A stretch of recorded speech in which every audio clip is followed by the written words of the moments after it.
Dobar dan i dobrodošli u prvo proljetno izdanje emisije Špica Riva Korzo. Pogledajte samo koliko je ljudi ovdje, prava je gužva, prekrasan je proljetni dan.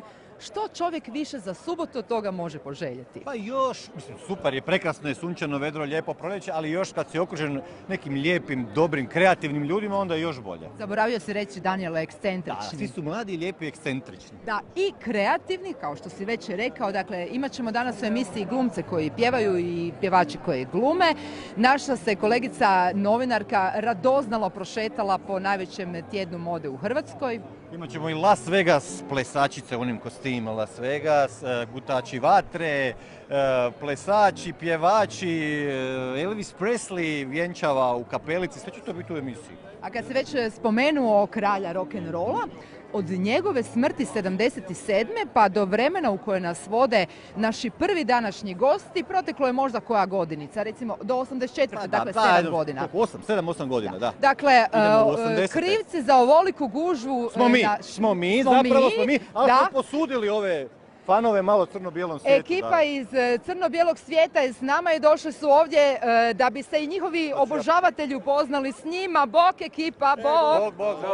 Kažemo da ste vi glavni krivci za ovoliku gužvu na Špici. Ne pamtimo da je nekad u ovoliko sati bilo ovdje ljudi. Samo prolaze, ali da su se zadržali već dugo nije bilo toliko. Koliko serija ima obožavatelja? Znate li vi taj podatak? Nemam pojma, ne znam. Stvarno ne znam taj podatak. Znamo da ih dosta ima, znamo da ih ima i u regiji. Po cijeloj regiji, ali ja mislim da ovi ljudi samo prolaze danas, lijepo je vrijeme pa se šeću. Ne bi baš rekla, mislim da je evo Slavko Žungul. Koliko si ti podijelio ovdje? Potpisa sad, što se čini koliko? Pa, jedan vrlo onako zadovoljavajuć broj.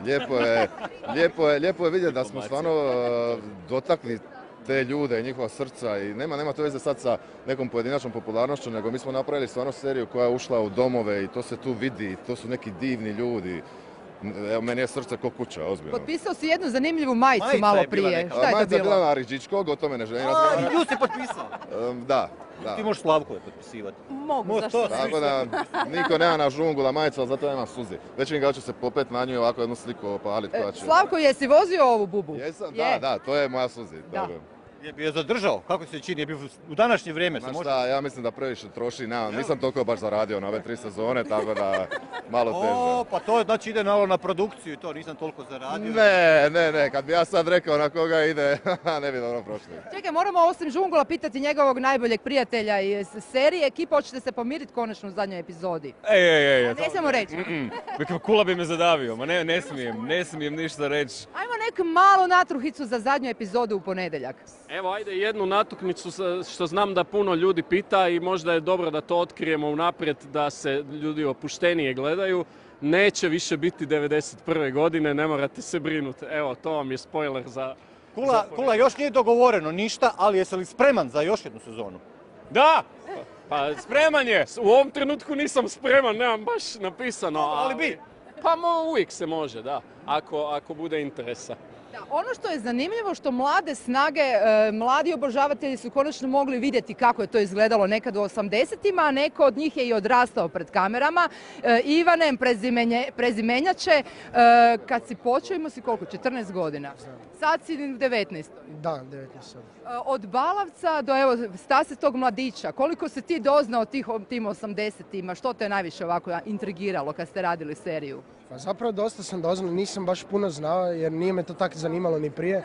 A onda kasnije, mislim, jako puno stvari, ne znam sad sve nabrojati, stvarno to je toliko informacija, ali bilo mi je jako zanimljivo u svakom slučaju. Sretene, vi ste se podsjetili nekih stvari, što vam je nedostajalo?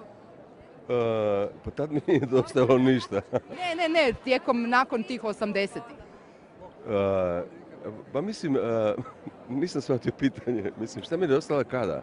Danas što recimo je dobro u 80-ima, što bi možda vratili? Pa mislim, kosu, ljepotu i ovo sve drugo, da. I još samo da Kipu pitam, odnosno Filipa Riđičkog, tvoj nekakav, ti si ipak glavna uloga, koliko ti je to promijenilo tvoju nekakvu karijeru, tvoj život? Sve, apsolutno. Nemam pojma, to je ono, biti dio ovakve ekipe je prekrasno, mislim, ne bih rekao da je to nekakva glavna uloga, mi smo svi glavne uloge i jako smo se zavoljeli, volimo raditi zajedno i baš je dobra, jako lijep projekt za biti dio projekta, ne? Ovakvog je baš čarobno iskustvo. Ok, prepustit ćemo vas još malo vašim obožavateljima koji čekaju u niskom startu na autograme. Još ćemo vam se malo vratiti nešto kasnije tijekom emisije. Naravno, Martina bi mogla cijeli dan s ekipom Crnog bijelog svijeta pričati, jer ona je tamo ostvarila svoj debi glumački. A viš, ja se neću s tim pohvaliti, ali dobro. Glumila sam novinarku. Aj sad još malo glumi novinarku, evo s Ninom. Neću, ajde ti izvoli. Znači, s nama je Nina Kraljić, veliki koncert 29. u Tvornici. Promocija nije albuma, ali je posvećen albumu. Pa je, evo to nam je premijera, prvi puta smo u Tvornici 29.3. Otvorit ćemo vrata u 21 sat, a u 22:15 ćemo krenuti svirat. I to je u biti onaka premijera, zato što imamo novog člana benda i imamo nove aranžmane, imamo divne goste, dolazi nam Safjudin Alimorski koji je svirao Zajdi sa mnom na kavalu, Draga Doris Karamatić na harfi i imamo 8 članica vokalnog sastava Čipkice i Draga Martina Đurđević koji je u A strani izvela sa mnom ako tražiš nekoga.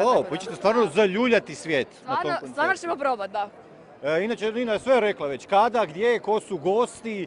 Sve nam je jednom ispričala. Da, mi u biti uvijek najviše čekamo da nam glazbenici počnu pjevati u emisiju. Onda dobro. Onda idemo pjevati. 29. Tvornica, zaljuljali smo svijet i mi slušamo. Zaljuljali smo svijet. Može.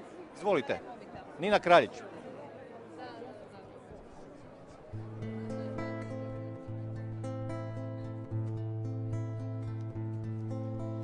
Ispleli smo ruke, tražili smo znak, slagali smo kuće, strijelac, riberak.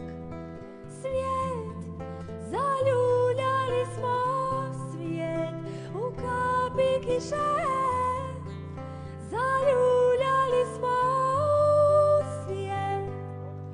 Ako poželiš da me zavoliš, povešću more, gore do neba.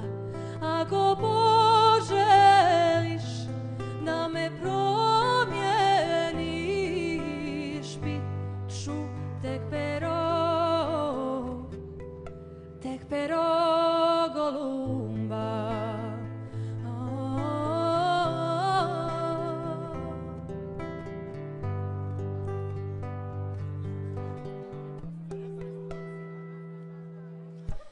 Rekli su nam nemoj, a mi smo sanjali, leptirovim krilom zid pomaknuli. Svijet, zaljuljali smo svijet, u kapi kiše, zaljuljali smo svijet.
Bravo Nina. Hvala našoj Nili, a mi ćemo se opet vratiti ovdje u Bogoviću. Evo, i onako Zagreb je imao jednu od glavnih uloga u crno-bijelom svijetu. Ovdje su obožavateljice serije. Danas ste imali priliku upoznati svoje omiljene likove, svoje omiljene glumce. Koga ste upoznali, čiji ste autogram dobile? Pa evo, svačije zaista, od Ksenije, od Slavka Sobina. Dora isto. Zašto volite seriju? Što vam se najviše sviđa? Pa ne znam, onako kvalitetna i dosta vjerno prikazuje, mislim, život i u tom razdoblju i razlikuje se dosta od ovih današnjih serija koje vidimo na hrvatskim programima. Ostalo mi naučile se nešto o 80-im. Tako je.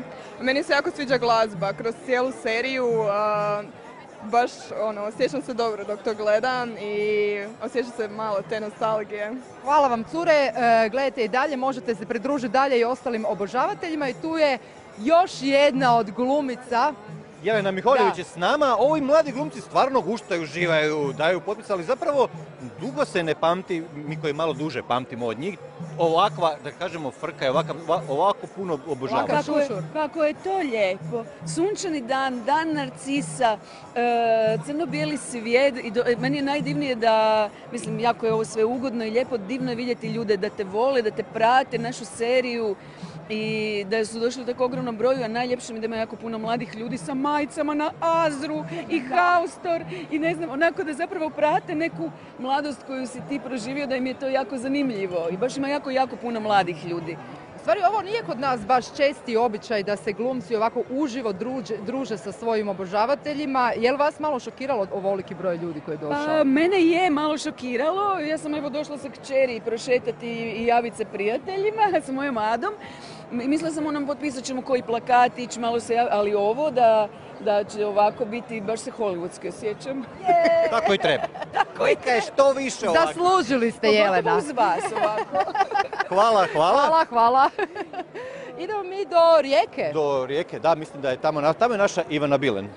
Pula, Pula. Ne Rijeka, nego Pula, a tamo je Jana Radić i Livio Morožin, već nominiran za Porina.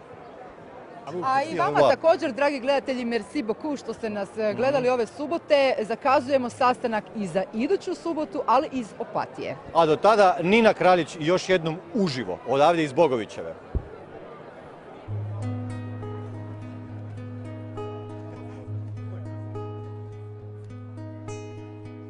Mirno teku rijeke, mirno šita šume, svjetlo niše misli nišu šume, ptica let šara svod, pršti pjev u jasni vedri dan, vedri smijeh. Vedar čovjek nikad nije sam, a što takneš svaku travku cvijet, tu si velik ti, tvoj svijet, onda mir, samo mir, rijeka šuma plavi svodi ti.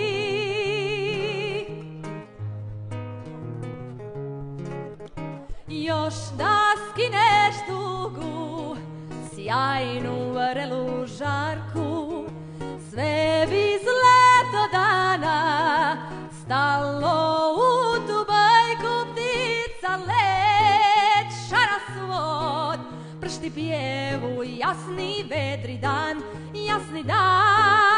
vedri smijeh. Vedar čovjek nikad nije sam, a što takneš svaku travku cvijet, tu si velik ti i tvoj je svijet, onda mir, samo mir, rijeka šuma plavi svodi ti.